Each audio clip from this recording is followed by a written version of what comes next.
Our next guest, while not an NFL or football player, was one of the breakout stars in all of college basketball this past season. He earned third-team All-American honors, was a first-team All-ACC selection, led the Irish in scoring and rebounding. A junior from New Bedford, Massachusetts, he recently announced the decision to return to Notre Dame for his senior season. Bonzie Colson, welcome to Notre Dame Day. Thank you. Thank you for having me. It's a blessing to be here. Well, I know for a fact, Bonzie, that many Irish fans around the country breathing a sigh of relief with the recent decision that you made to come back for your senior. Talk to us about what went into that decision and why you made the decision to come back. Yeah, it was a lot of discussion between Coach Brey, Coach Humphrey, and my family. Filling out the process, and it was just the right thing to come back here. I love it here.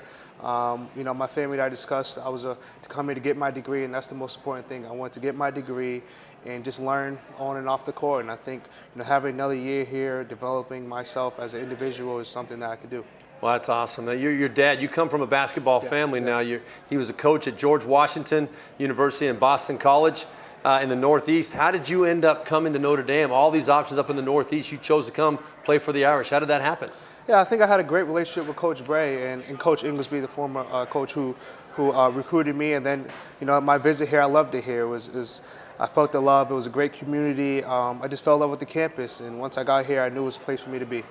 Well, this place obviously has benefited from you being here. One of the things that Coach Brey made very clear, he called you a bright lights delivery guy, a guy who always steps up, rises to the occasion. Whenever the Irish needed a big shot or a rebound, how did you always prepare yourself for those moments, those big moments, and how did you always find a way to come through?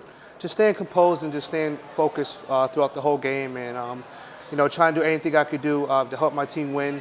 And I think I had there was other leadership on my team who was just great down the stretch, who pushed me and pushed others to different limits as a team. And just when lights are on, try to play in the best as I can.